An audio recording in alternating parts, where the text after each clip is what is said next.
What is going on, everybody? I'm Johnny, and this is episode 2 of Redstone with Johnny. So, in the last episode, you saw me talk about logic gates and how they work, and in this episode, we are going to be covering clocks. And no, these are not the type of clocks that will tell time. I assure you, we will actually get to those, making redstone clocks that tell time, but that is really way down the road. For now, let's stick with these type of clocks. Basically, these are just circuits that will emit a redstone pulse every certain amount of ticks. So since this is a 5 clock, that means every 5 ticks, it'll just do a pulse. And that pulse is represented on this piston. So, yeah. That is 1 tick from the torch and 4 ticks from the repeater. And they just like loop back into each other, making it blink. This is a 4 clock, which is just the same thing as the 5 clock, except I took out a tick. So this is only 4 ticks of delay, and it goes a little bit faster. This is a 3 clock. It goes even faster with only 3 ticks of delay. Look at that.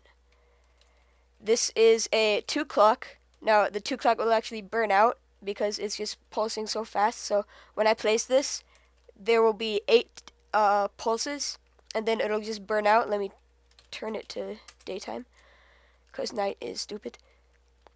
Okay, so let's show you guys that. And go. 1, 2, 3, 4, 5, 6, 7, 8. And on the 8th pulse, it burned out. Now, you might be thinking, okay, well, we got a burnt torch. That's not going to do me any good. How do we make it unburnt, if that's a word? Well, you just break the redstone, and it'll come back. And you can just do the same thing, and it'll burn out for 8 pulses. Like, see, it just burned out again. And there we go. That is the 2 clock. Now, this is the rapid pulsar. This is the fastest clock there is. Like, look at how fast that piston's going. It's going so fast that it's actually glitching out. Okay, basically how this works is there are 4 redstone torches, and they just take turns burning out and then turning back on.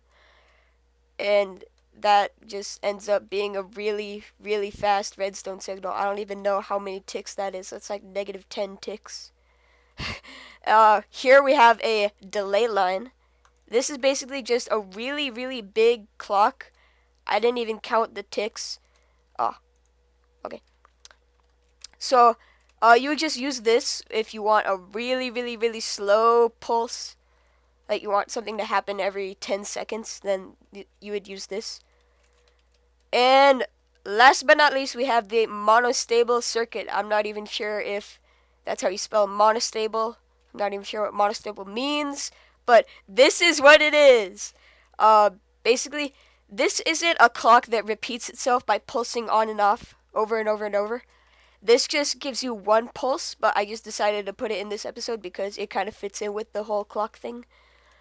So basically, you flip this lever, and it'll emit a 4-tick pulse because this repeater is set to 4 ticks. And did you see that? If you didn't, then I'll do it again, but with a piston. Ah! Okay. And there you have it. That was a 4-tick pulse. And I left the lever on, but it turned off even though the lever was still on. So that's what this circuit does. It just does a small pulse when you don't want to have like a big long thing from a button. And I can set it to 3 ticks to have a 3-tick pulse. And there you go. And then a 2-tick pulse.